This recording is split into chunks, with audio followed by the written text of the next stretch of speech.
Let me be completely straight with you. What you are witnessing right now in the Persian Gulf is not a blockade. It is not a strategic operation. It is not a display of American military dominance. What it actually is one of the most sophisticated exercises in mass self-deception this nation has manufactured since the earliest chapters of Vietnam. And having operated within that system, having occupied seats in rooms where these choices are forged and where the vocabulary of authority gets deliberately shaped before it ever touches the press, I can tell you with total confidence that the individuals directing this operation either know they are misleading the American people or they are so recklessly incompetent that the difference has ceased to matter. Stay with me, because by the time we are done here, you will grasp something the mainstream conversation is completely bypassing.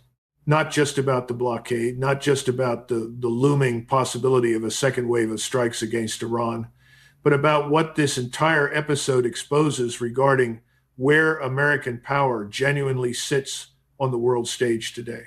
And I assure you that picture is considerably grimmer than anything currently being presented to you. Let us begin with the blockade, because this is where the dishonesty is most exposed and most consequential.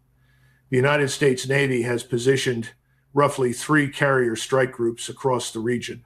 Each of those groups carries between 3 and 4 escort vessels, destroyers and cruisers.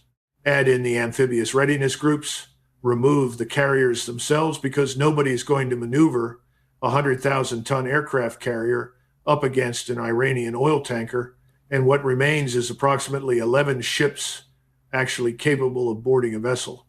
11 against the Persian Gulf and Gulf of Oman, through which, since April 15th alone, somewhere between 100 and 200 Iranian vessels have been passing in both directions. The arithmetic is devastating. On a favorable day, we are intercepting perhaps 10% of Iranian maritime traffic. On the majority of days, we are stopping closer to 3%, and we are holding the Navy 200 miles back from Iranian territorial waters, because anything shorter than that distance places those ships within the operational envelope of Iranian anti-ship missiles.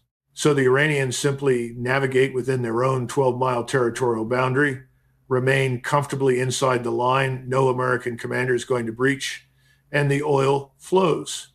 The oil has been flowing. The oil is flowing at this very moment as you take this in.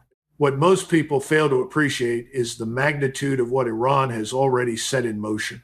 According to the most current figures available, Iran had approximately 150 million barrels of oil already at sea, pre-contracted, moving toward buyers at roughly $140 per barrel. You do not require an economics degree to process what that means. That represents approximately $21 billion in revenue already secured, already in transit, entirely outside the reach of any blockade the United States Navy has the operational capacity to enforce. The Treasury Secretary can speak all he wants about squeezing the Iranian economy into submission, but the Iranian economy is drawing breath without difficulty. The blockade is performance. It is constructed for television cameras. It is engineered to persuade the American public that maximum pressure is producing results when the actual battlefield picture tells a completely contrary story. But if you imagine that constitutes the complete picture, it does not, because the blockade's absurdity is merely the first act in something substantially more perilous. We are now at day 60 of this conflict. 60 days, which is precisely the threshold that activates obligations under the War Powers Resolution. I want to be precise about what that resolution actually represents, because the public debate contains enormous confusion around it. The War Powers Resolution is, from a constitutional standpoint, a monstrosity. It was conceived as Congress attempting to secure the best of every possible outcome, preserving the ability to condemn a conflict if it deteriorated, while positioning itself to claim authorship if it succeeded. It imposes no genuine restraint on presidential authority. In fact, as one former president stated plainly, it is actually an amplification of that authority. Every administration I was ever embedded in or adjacent to understood that the resolution's reporting requirements carried no binding weight in any meaningful sense. Presidents deceive their way through them without hesitation. They reset the timeline. They declare a suspension. They announce the conflict has ended, wait 48 hours, and begin the cycle again. That is precisely the maneuver the current administration is weighing at this moment. And here is where the situation takes a genuinely serious turn. The military commanders operating in the region have counseled against any further action. Their assessment is unambiguous.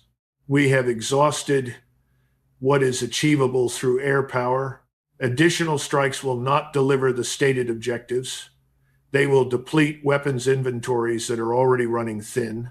They will introduce escalation risks that cannot be justified by any attainable military outcome. That is the professional assessment of the uniformed military. But there is a separate data point I find considerably more alarming than the air campaign conversation, and it is this. The deployment of special operations forces into the region has accelerated sharply. Not only SEAL Team 6, but conventional SEAL units and components of Delta Force, elements that do not traditionally feature in special operations contingency planning for this theater. There are also credible accounts of serious planning for ground operations targeting nuclear material. When you arm a weapon to that degree, the institutional gravity pulling toward firing it becomes extraordinarily difficult to overcome. The weapon is armed. The question is whether anyone holding authority possesses the strategic judgment to stand it down. Most observers stop at this point and convince themselves the military will find mechanisms to delay, to stall, to exhaust the clock. And that is precisely why they miss what I am about to lay out. This president has already demonstrated on February 28th that he is fully prepared to override the unanimous counsel of his senior advisors. The decision to launch the original strikes was actively opposed by the majority of people in that room. He disregarded them entirely. There is no basis, none whatsoever, to believe that dynamic has shifted. And now, with a phone call from Vladimir Putin having been placed from the Russian side, which is itself a remarkable signal of how seriously Moscow is weighing this moment, the message delivered was without ambiguity. Keep your forces clear of Iran.